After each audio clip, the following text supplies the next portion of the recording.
হাসিনার একটা কল রেকর্ডে শুনলাম উনি দাবি করতেছেন যে বর্তমান বাংলাদেশের যে দ্রব্যমূল্যের যে অবস্থা, বাংলাদেশের সবকিছুর দাম কম, দ্রব্যমূল্য মানুষের ক্রয় ক্ষমতার মধ্যে, মানুষ সন্তুষ্ট। এটা উনি দাবি করতেছে, এটা নাকি বানানো নিউজ। কিভাবে বানাইছে? দোকানদারদেরকে বলছে যে দাম কমায়া বলবেন, নাইলে আপনার দোকান ভাঙচুর করা হবে এবং লুটপাট করা হবে। আর সাংবাদিকদেরকে টাকা দিয়ে এই নিউজ করানো হয়েছে। বাজারে যে টেলিভিশন নিয়ে যাবে আগে বলে দেয় দাম কমিয়ে দিতে, যদি কমিয়ে না বলে তো ওই দোকানও থাকবে না, লুটপাট করবে, আর টেলিভিশনও থাকবে না, জ্বালিয়ে দেবে। তখন তারা কম করে দাম বলতে বাধ্য হয়। আপনি চিন্তা করেন যে একটা দেশের প্রধানমন্ত্রী ছিল, তার মুখ থেকে এই লেভেলের মিথ্যা কথা, এইরকম বানোয়াট কথা, এই মিথ্যাবাদীকে যারা অনুসরণ করে, যারা সাপোর্ট করে, তারা কিরকম হইতে পারে? আবার রিজার্ভের কথা বলতেছে, রিজার্ভ নাকি 26 বিলিয়ন রেখে গেছিল, এখন কমে গেছে। এই ধরনের মিথ্যা, তাজা তাজা মিথ্যা কথা, এই ধরনের বানোয়াট কথা, ওরে আল্লাহ কবে হেদায়েত দিবে? হ্যাঁ, এই লোকটাকে আল্লাহ কবে হেদায়েত দিবে? এখনো পর্যন্ত ওর একটু অনুশোচনা হয় না, একটু অনুতপ্ত হয় না যে আমি কি করে আসছি, আমি আর এখন কি হচ্ছে? বাস্তব তো, সত্য তো একদিন না একদিন প্রকাশ হয়ই। সত্য তো আর কোনোদিন গোপন থাকে না।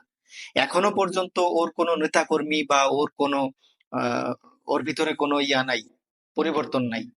তাহলে চিন্তা করেন, ওর আমলে, হাসিনার আমলে যে সমস্ত দুর্নীতিগুলা হয়েছে, বিশাল বিশাল মানে হাজার হাজার কোটি টাকা দুর্নীতি হয়েছে, তারপরেও ও অস্বীকার করে। হাসিনার আমলে পর্দাকাণ্ড হইছে, তারপরে বালিশ কাণ্ড হইছে, বেনজির হাজার হাজার কোটি টাকা অবৈধভাবে ইনকাম করছে, সেগুলো বিদেশে পাচার করছে। হ্যাঁ, তারপরে এরকম হাজারো এমপি মন্ত্রী ছিল, হাজারো নেতাকর্মী ছিল, এবং পুলিশের মধ্যে হাজারো আহ সদস্য ছিল যারা অবৈধভাবে হাজার হাজার কোটি টাকা উপার্জন করছে এবং বিদেশে পাচার করছে। এগুলো সব অস্বীকার করে। এগুলো আওয়ামী লীগের যারা সাপোর্টার, হাসিনার যারা অনুসারী, এরা অস্বীকার করে। এরা বলে আগেই ভালো ছিলাম। কোন দিক থেকে ভালো ছিলেন ভাই? আগে আপনারা কোন দিক থেকে ভালো ছিলেন বলেন? কোন সেক্টর থেকে, কোন অ্যাঙ্গেল থেকে ভালো ছিলেন? কোনো একটা অ্যাঙ্গেল দেখাইতে পারবেন না। বিচার বিভাগ বলেন, পুলিশ প্রশাসন বলেন, তারপরে সরকারের যে কোনো সেক্টরে দুর্নীতি, তারপরে চাঁদাবাজ, ঘুষখোর এরা ছিল। এদের কোনো বিচার, চোখে পড়ার মতো কোনো বিচার হাসিনা করে নাই। কারণ হচ্ছে, করবে কেমনে? চোখে পড়ার মতো বিচার করে নাই, কারণ হচ্ছে হাসিনার দলের লোক ছিল, হাসিনার পরিবারের লোক ছিল, হাসিনার আত্মীয় স্বজন ছিল। তাহলে এদের বিচার হাসিনা কিভাবে করবে? করে নাই। তারপরে জিনিসপাতির দাম বাড়লে, যখন জিনিসের দাম বাড়ছে, তখন সে উপহাস করছে জাতির সাথে। কিভাবে? ডিমের দাম বাড়লে বলছে যে ডিম সিদ্ধ করে ফ্রিজে রেখে পরবর্তীতে খাইতে। কাঁচা মরিচের দাম বাড়লে বলছে যে মরিচ শুকনা করে রাখতে বলছে, পরে এগুলো আস্তে আস্তে খাইতে বলছে। ঠিক আছে? গোস্তের দাম বললে কাঁঠাল খাইতে বলছে। একটা দেশের প্রধানমন্ত্রী, ওর এতটুকু অনুশোচনা হয় না, বা ও এতটুকু চিন্তা করে না যে আমি বিগত দিনগুলোতে কি অন্যায়গুলি করে আইছি, আমি কি কাজগুলা করছি? ওর নিজের কাজের প্রতি ওর কোনো ইয়া নাই। তাহলে এই লোকটারে যারা সাপোর্ট করে, তারা কি রকম হইতে পারে, কত জঘন্য হইতে পারে? শোনার পরেও, নিজের চোখে দেখার পরেও, কানে শোনার পরেও যারা অন্যায়কে অন্যায় বলতে পারে না বা বলে না, তারা কোন ক্যারেক্টারের, কোন লেভেলের মানুষ হতে পারে? তারা কি মানুষের কাতারে পড়ে? পড়ে না। দেশের মানুষ অনেক শান্তিতে আছে, এবং সবকিছু মানুষের, সাধারণ মানুষের ক্রয় ক্ষমতার মধ্যে আছে, দ্রব্যমূল্য নিয়ন্ত্রণে আছে।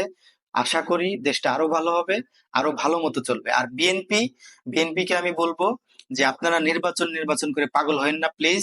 আপনারা এই সরকারকে সহযোগিতা করেন, শুধু বিএনপি না, সব যত রাজনৈতিক দল আছে, সবাই এই সরকারকে সহযোগিতা করেন, যাতে দেশটা আরো ভালোভাবে আহ চালাইতে পারে। আপনারা, আমার তো মনে হয় বিএনপি নেতা কর্মীদের রাতে ঘুম হয় না, ঠিক মতো খাবার খায় কিনা তাও সন্দেহ আছে। শুধু নির্বাচন, কবে নির্বাচন দিবেন, কবে নির্বাচনের রোড ম্যাপ দিবেন, শুধু এই বক্তব্য। কে রে ভাই? নির্বাচন নিয়ে এত ব্যস্ত হয়েছেন যে বিগত 16 বছরে তো নির্বাচনের কথা বলতে পারেন নাই। কেন পারেন নাই? আর এখন নির্বাচনের জন্য পাগল হয়ে গেছেন আপনারা। আর এই মির্জা ফখরুল, আমি তো এই লোকটারে সাহসী এবং সৎ মনে করতাম আগে, কিন্তু এখন ওনার যে কথাগুলো, কথা বলার ধরন, তারপর ওনার ল্যাঙ্গুয়েজ, ওনার বক্তব্যগুলো শোনার পরে মনে হচ্ছে যে, মনে হয় যে উনি ক্ষমতায় আসলে আওয়ামী লীগের চাইতে খারাপ হবে। এগুলো আপনারা এই পতিত সরকার থেকে শিক্ষা গ্রহণ করেন। এরপরেও যদি আপনারা শিক্ষা গ্রহণ না করেন, শিক্ষা না নেন, তাহলে কিন্তু আপনাদের পরিস্থিতি এর চাইতে ভয়াবহ হবে। এর চাইতে, হাসিনার চাইতে ভয়াবহ পরিস্থিতি সামনের দিনগুলোতে যারা করবে তাদের হবে। সো চিন্তা ভাবনা করে আপনারা, আপনাদের সকলের উচিত এখন এই সরকারকে সহযোগিতা করেন এবং সবাই কাঁধে কাঁধ মিলিয়ে দেশটাকে আগায় নেওয়ার চেষ্টা করেন। আর আমার বিশ্বাস যে ডক্টর ইউনূস যা করতে পারবে, আন্তর্জাতিক পরিমণ্ডল থেকে যা আনতে পারবে, আমার বিশ্বাস যে আর কোনো বাংলাদেশে আর কোনো পার্সনের এইগুলা করতে পারবে না, এই কাজ করতে পারবে না। সুতরাং ডক্টর ইউনূসকে আমাদের দরকার, উনি থাক। উনি যতদিন মন চায়, যতদিন দেশ মানে দেশ একটা পর্যায়ে না আসে, ততদিন উনি থাক। আমার কথা, নির্বাচন কোনো দলাদলি নাই, আমরা কোনো দল করি না। দেশ ভালো মতো চলুক, শান্তিতে থাকুক মানুষ, মানুষ সবকিছু সবকিছু নিয়ন্ত্রণে থাক, সাধারণ মানুষের নাগালের মধ্যে সবকিছু থাক, এটাই আমরা চাই।